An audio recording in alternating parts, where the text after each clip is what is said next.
একদিন আল্লাহ সুবহানাহু ওয়া তাআলার কাছে ফেরেশতা বলছে, আল্লাহ সুবহানাহু ওয়া তাআলা, আমি আপনাকে বললাম না এই মানুষ সন্তানকে তৈরি করেন না, আদম থেকে তৈরি করেন না, পৃথিবীতে রাহাজানি করবে, রক্তপাত করবে, চিটারি বাটপারি চিন্তাই করবে। দেখেন আল্লাহ সুবহানাহু ওয়া তাআলা আপনার আদম সন্তান দুনিয়াতে তুল কালাম লাগিয়ে দিয়েছে, রক্তপাত শুরু করে দিয়েছে।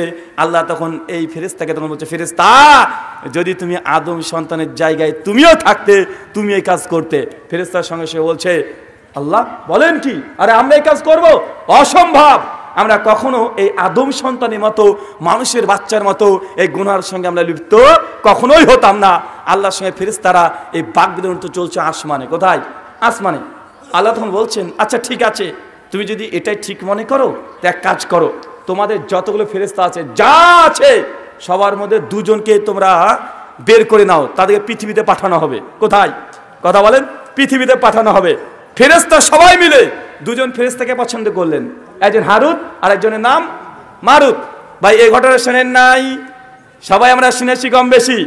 হারুত মারকে আল্লাহ সুবহানাহু ওয়া তাআলা বের করলেন। ফেরেশতা বলেন এই দুইজন ফেরেশতা অনেক পরেশগার, অনেক ইবাদত গুজার, সবসময় তাসবিহ নিয়ে বসে থাকে।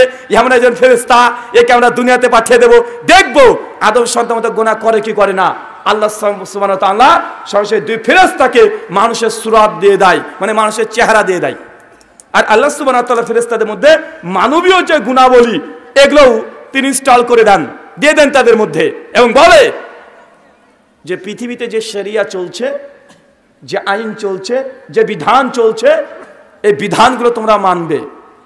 জেনা করবে না, ব্যভিচার করবে না, মদ পান করবে না, মানুষ হত্যা করবে না, এরকম অনেক কিছু আল্লাহ হারাম করে দিলেন। কার জন্য? ওই হারুত মারুত ফেরেশতা এখন কিন্তু মানুষ, এখন কি কথা বলেন, ফেরেশতা ভেতরে, কিন্তু তিনি এখন মানুষের সুরাত ধরে আল্লাহ পৃথিবীতে পাঠিয়ে দিয়েছেন, একদম মরুভূমিতে ছেড়ে দিয়েছেন।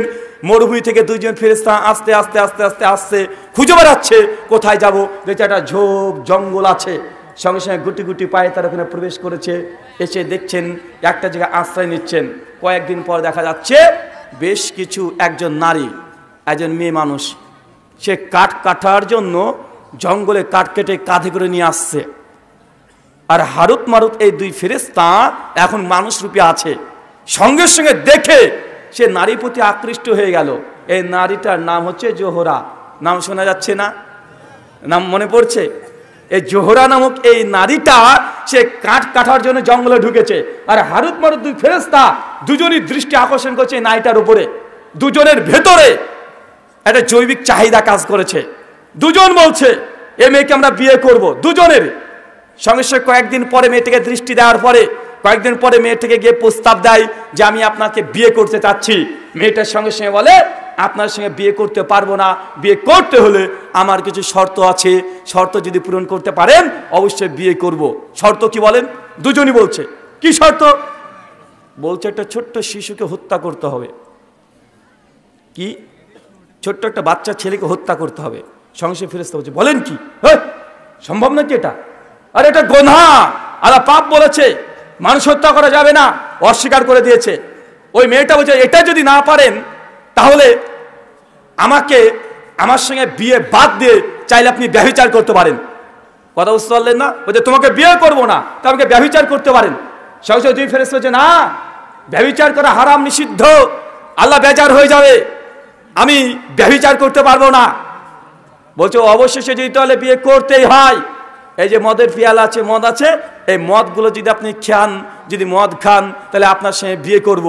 দুইজন ফেরেশতা তখন এই মেয়েটার প্রেমে এত পাগল, বলছে মদ এটা খাওয়া যেতে পারে, এটা খাওয়া যেতে পারে, খেয়ে দিয়ে তওবা মোবা করে নেব, এটা ছোট পাপ, এটা খাওয়া যেতে পারে। সঙ্গে সঙ্গে মেয়েটা মদের পিয়ালা নিয়ে বসে পড়লেন। বসার পরে দুই ফেরেশতাও আছে, পেয়ালা থেকে মদ তুলে আর তুলে তুলে খাইয়ে দেয়, একদম খাইয়ে পেট লোড করে দিয়েছে। যখন নেশায় পাগল হয়ে গেছে, যখন নেশায় পাগল, সঙ্গে সঙ্গে এটা মদ খাওয়ার পরে ওই নারীটাকে দুজন মিলে ধর্ষণ করেছে, ব্যভিচারে লিপ্ত হয়ে গেছে দুজন। কিছুদিন পর দেখছে মেয়েটার পেট উঁচু হয়ে গেছে। সঙ্গে সঙ্গে বলছে যে এই সন্তান কার? জঙ্গলে যারা আরো মানুষজন ছিল সঙ্গে সঙ্গে জোহরার সঙ্গে নিয়ে চলে এসেছে যে এই সন্তান কার তোমাকে বলতে হবে, এই সন্তান কার বলতে হবে। জোহরা স্বীকার করে না কার সন্তান। যখন সন্তান প্রসব হয়ে গেছে চলে এসেছে পৃথিবীতে, সঙ্গে সঙ্গে দেখছে দুই ফেরেশতা যে বাচ্চা বাইরে চলে এসেছে, দুনিয়াতে ভূমিষ্ঠ হয়ে গেছে।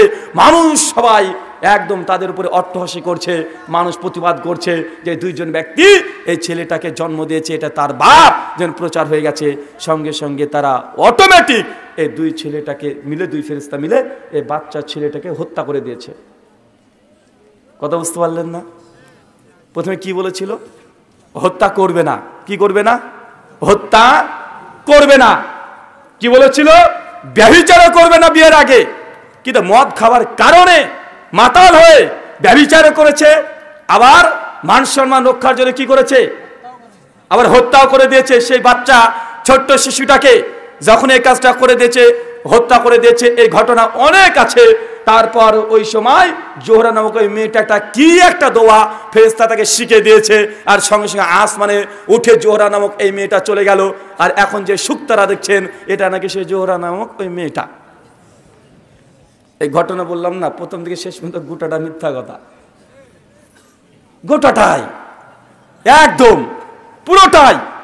তাফসীরে দুরুল মানসুরে সূরা বাকারা 102 নম্বর আয়াতটা নিয়ে এসেছে আল্লামা আলুসি রাহিমাহুল্লাহ।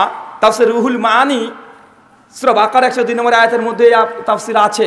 তাফসীর জালালাইনের মধ্যে এই আয়াতের ব্যাখ্যাতে এই ঘটনা আছে।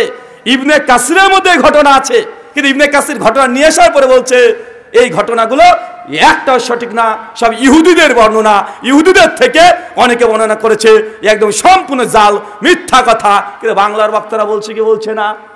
বাংলার বক্তা বলছে না ভাইজান? আর আপনারা এগুলো শুনছেন, শুনে বলছেন বাপ রে বাপ, দেখেছিস কত বড় বক্তা রে, বিশাল বড় বক্তা, একদম ফেরেশতাকে আসমানকে নামিয়ে নিয়ে এসেছে, ফেরেশতাকে দিয়ে জেনা করাচ্ছে।